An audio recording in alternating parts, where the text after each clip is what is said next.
Hi, my name is Michael Morsrow. I'm in group Euphoria. I was a lighting designer in our project. My name is Beaupre. I was the costume designer for the Village Euphoria. Hi, I'm Courtney Borge. I did the sound design for the Village Euphoria. Hello, my name is Grant Divelbis, and for group Euphoria, I was the scenic designer.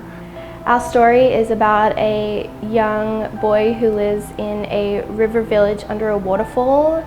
We decided to have our village inside of a cave.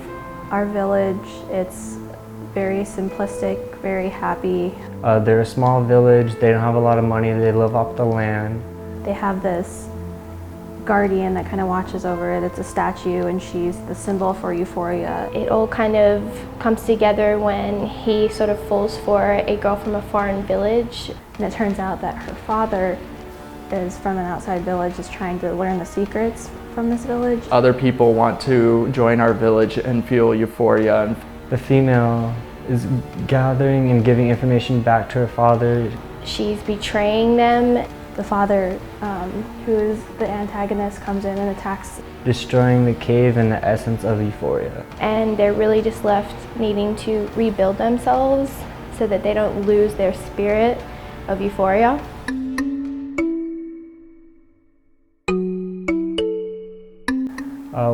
We wanted to capture a lot of outside lighting, so we was going to use natural light and capture those bright colors of the outside and our waterfall. On the inside of our cave where our village is, we're going to use a lot of dim lights, mostly from fire, or there's going to be some seeping through where the waterfall comes into the cave.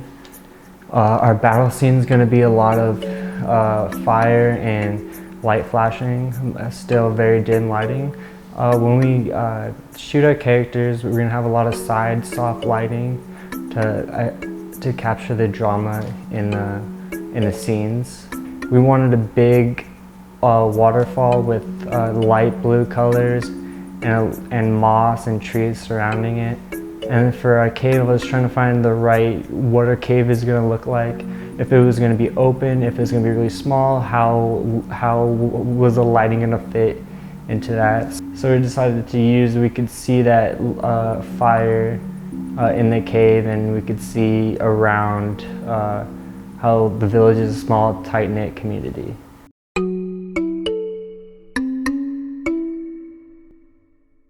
For the protagonist, very simple clothing. Long kind of hair. It's almost like a Native American village, so lots of blue, that's our color. Raggedy clothing, kind of just really comfortable and easy. The euphoria is gone, so they have to deal with that. He starts off simple clothing, not a lot to ruin, but at the end it's going to be ripped and torn apart, and they're left to fend for that euphoria. For the girl that he falls in love with, kind of same idea. She's very modest, simple. At the beginning is kind of the idea that we wanted to go for, that she is really cute, comes in simplistic. Even though she is feeding information to her father, she kind of has that same feel as the protagonist, until the end where all the villagers and herself are going to be torn apart and the clothing is going to be ripped. And then for the antagonist, her dad, he's going to be dressed in a very classy way, suit, silk tie, very well put together, dressed very, very nice, because that's the kind of thing that the outsiders are focused on. They're not focused on euphoria, happiness from within. They're focused on how they can be better on the outside, and they're about things and not internal happiness.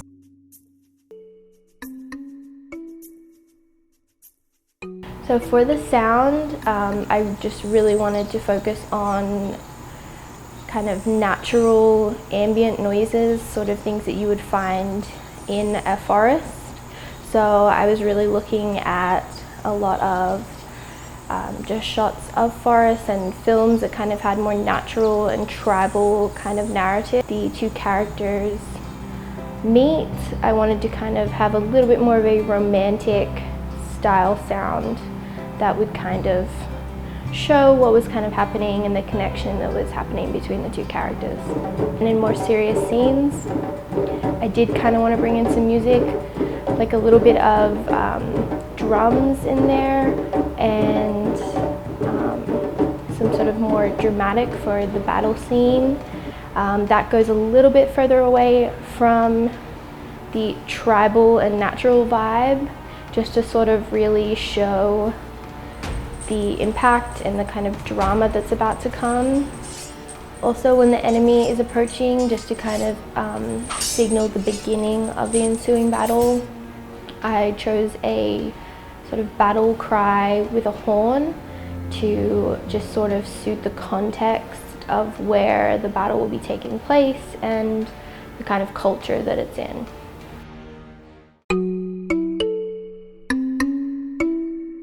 Some of the research I did for this project was just trying to get more of a forest kind of feeling for this.